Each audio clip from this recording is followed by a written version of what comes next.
Douglas K. Murray has been all around the world giving speeches, talking about anti-Semitism, raising awareness, and he was in Europe giving an incredible speech to, I believe, a couple of people in the Netherlands. Douglas Murray has been all around the world raising awareness about the threat of Islam, anti-Semitism, and everything else that goes along with it.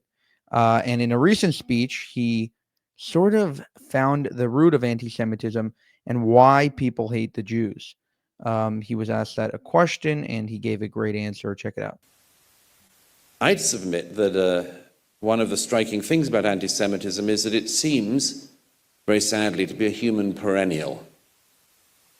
And I say that because all the evidence points that way. It's also a shapeshifter. It's probably the greatest shapeshifter in history. There are people who used to hate the Jews because of their religion.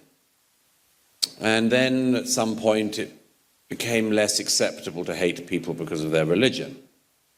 And then the Jews were hated because of their race. And then at some point in the 20th century, it became not so good to hate people because of their race. But there was one twist left, which was that the Jews who were hated by anti-Semites because they were stateless were suddenly hated because they had a state.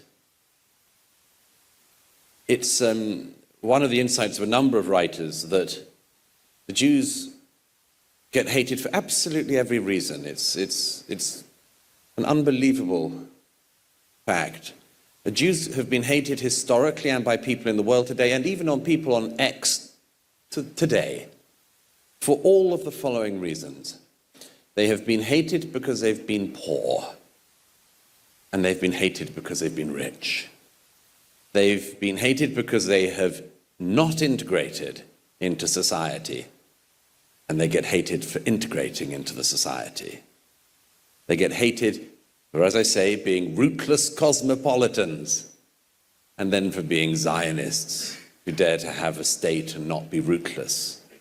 Vasily Grossman, one of my heroes, the great Russian 20th century writer and journalist, took time out in the middle of his masterpiece, Life and Fate, to write about this question. And to my mind, Vasily Grossman said almost everything that can be said about anti-Semitism. Grossman, who was Jewish himself, covered the Battle of Stalingrad. He was the first journalist into Treblinka. And he knew an awful lot about human evil. And in the middle of Life and Fate, which gravitates around that midnight of the 20th century, halfway through this 900-page novel, halfway through at the midnight of the midnight, Grossman takes 3 pages to write about anti-Semitism. And he says something which can't be said often enough, and I wish more people knew. He talks about the way, he says, in which it's something you can meet everywhere. He says, you can meet it in the Academy of Sciences and in the games that children play in the schoolyard. He says, it takes many forms, from a mocking, contemptuous ill will to murderous pogroms. Then he says this: anti-Semitism is always a means rather than an end. It is a measure of the contradictions yet to be resolved. It is a mirror for the failings of individuals, social structures, and state systems. Tell me what you accuse the Jews of, and I'll tell you what you're guilty of.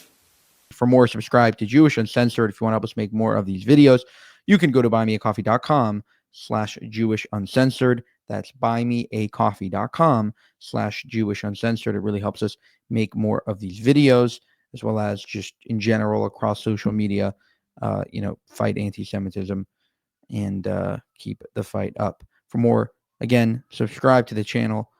And if you could also check out our Clips channel, JU Clips, @JU Clips, that would be much appreciated as well. Thank you.